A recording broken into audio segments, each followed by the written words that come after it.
പ്രാണന്റെ ഉടയവനേ, പ്രാണൻ നിൻ കയ്യിലല്ലേ, സന്ദേഹമെന്തിനു സോദരരേ, നീ നിനക്കുള്ളതല്ലല്ലോ.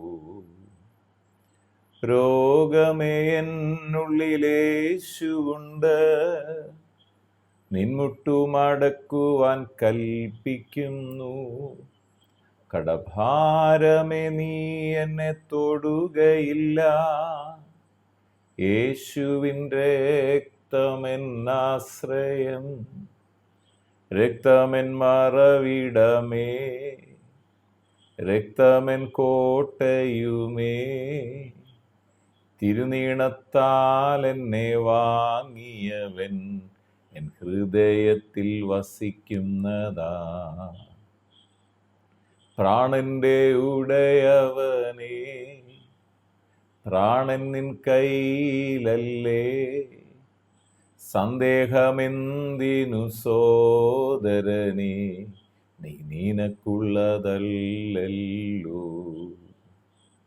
നദി നിന്നെ കവിയില്ല സോദരരേ, എരുതി അണഞ്ഞിടും വൻ ശക്തിയാ, അലറുന്ന സിംഹങ്ങൾ മിണ്ടാതെയാ, തീർന്നിടും അതിബലം നിന്നുള്ളിലെ. ചുഴലിക്കൊടുങ്കാറ്റതോ വൻതീരമാലകളോ പടകിനോടടുക്കുവാൻ കഴിവതില്ല, എന്നായകൻ യേശുണ്ട്. പ്രാണന്റെ ഉടയവനേ, പ്രാണൻ നിൻ കയ്യിലല്ലേ, സന്ദേഹമെന്തിനു സോദരരേ, നീ നിനക്കുള്ളതല്ലല്ലോ.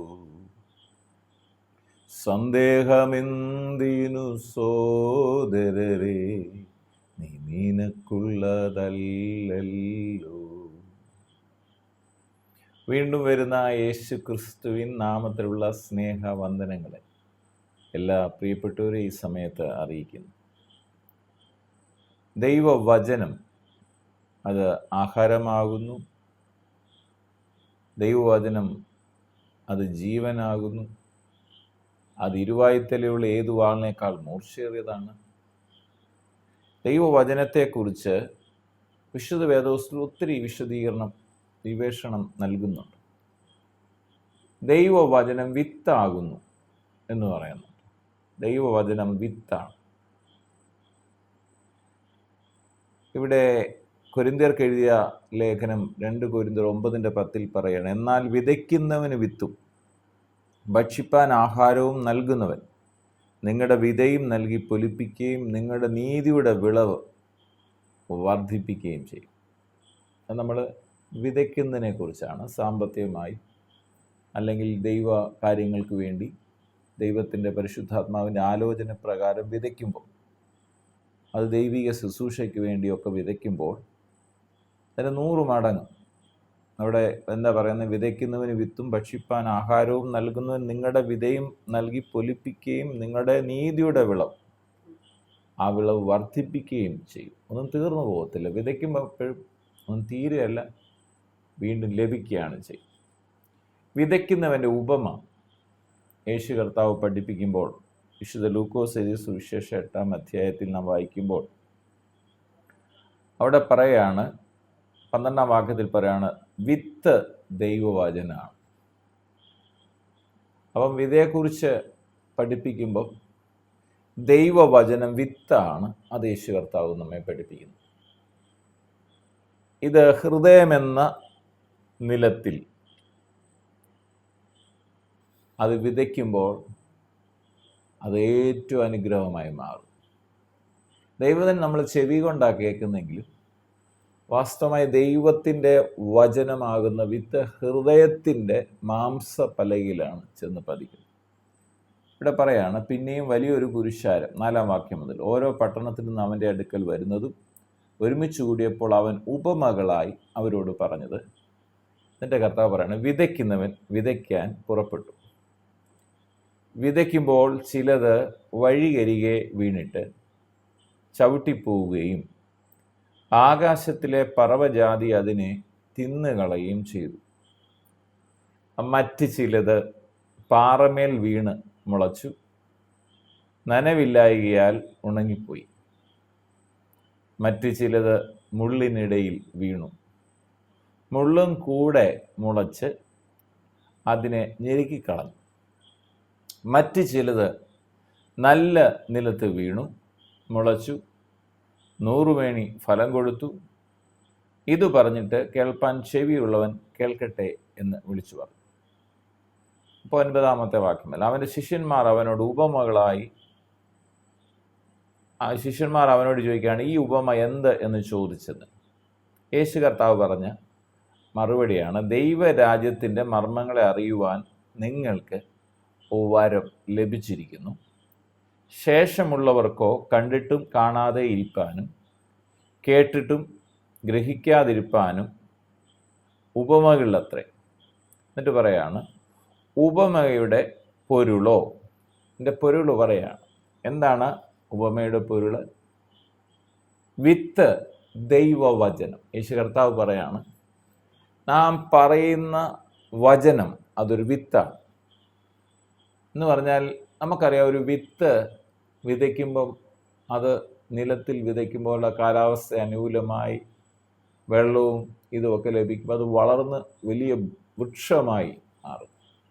അതിൽ നിന്ന് നമുക്ക് ഫലം ലഭിക്കുന്നു എന്ന് പറയുന്നത് പോലെ തിരുവചനം പ്രസംഗിക്കുമ്പോൾ, ദൈവവചനം പ്രസംഗിക്കുമ്പോൾ ദൈവവചനം തന്നെയാണ് വിത്ത് എന്ന് യേശു കർത്താവ് പറയാണ്. വിത്ത് ദൈവവചനം. വഴിയരികെ ഉള്ളവർ കേൾക്കുന്നവരെങ്കിലും, വഴിയരികെയുള്ളവരെ അത് കേൾക്കുന്നവരെങ്കിലും വിശ്വസിച്ച് രക്ഷിക്കപ്പെടാതിരിപ്പാൻ പിശാച് വന്ന് അവരുടെ ഹൃദയത്തിൽ നിന്ന് വചനം എടുത്തു കളയും. ഹൃദയമെന്ന നിലത്തിൽ വിതയ്ക്കപ്പെട്ട ദൈവവചനം പിശാച് അത് എടുത്തു കളയാണ്. എന്നിട്ട് പറയണം, പാറമേൽ ഉള്ളവരോ കേൾക്കുന്നവരെങ്കിലും വചനം സന്തോഷത്തോടെ കൈക്കൊള്ളുന്നവരെങ്കിലും വേരില്ല. അവർ തൽക്കാലം വിശ്വസിക്കുകയും പരീക്ഷാ സമയത്ത് പിൻവാങ്ങിപ്പോവുകയും ചെയ്യും. എന്നിട്ട് പറയണം, മുള്ളിനിടയിൽ വീണതോ കേൾക്കുന്നവരെങ്കിലും പോയി ചിന്തകളാലും ധനത്താലും സംസാരഭോഗങ്ങളാലും ഞെരുങ്ങി പൂർണ്ണമായി ഫലം കൊടുക്കാത്തവരത്രേ.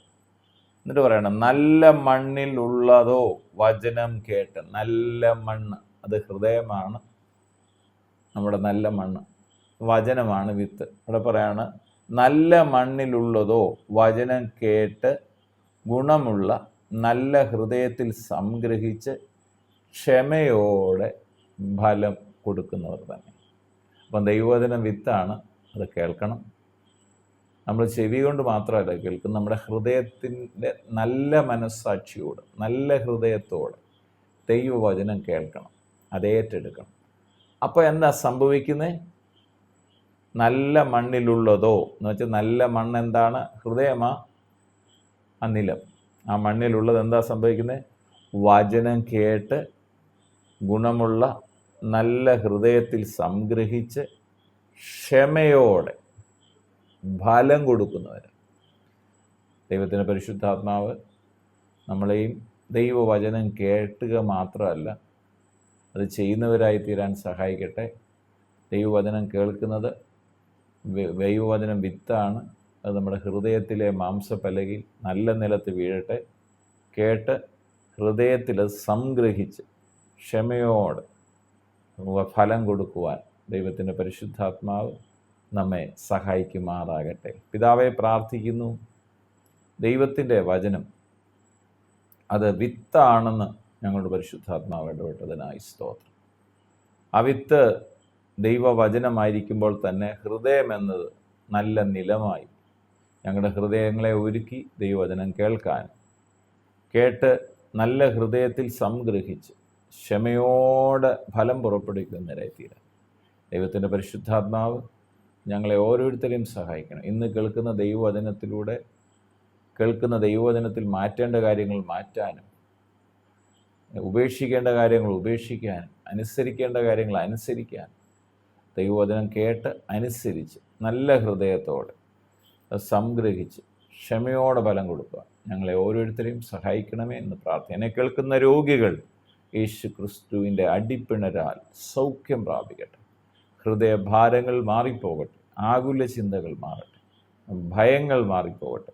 കർത്താവായ യേശു ക്രിസ്തുവിൻ്റെ മഹത്വം ഓരോ വ്യക്തി ജീവിതങ്ങളിൽ വ്യാപരിക്കട്ടെ. പ്രാർത്ഥിച്ച് അനുഗ്രഹിക്കും. സകല മഹത്വം അർക്കപ്പെട്ട കുഞ്ഞാടിന് യേശുവിൻ പൊന്നുനാമത്തിൽ പിതാവേ, ആമേൻ. പ്രാണന്റെ ഉടയവനേ, പ്രാണൻ നിൻ കയ്യിലല്ലേ, സന്ദേഹമെന്തിനു സോദരരേ, നീ നിനക്കുള്ളതല്ലല്ലോ.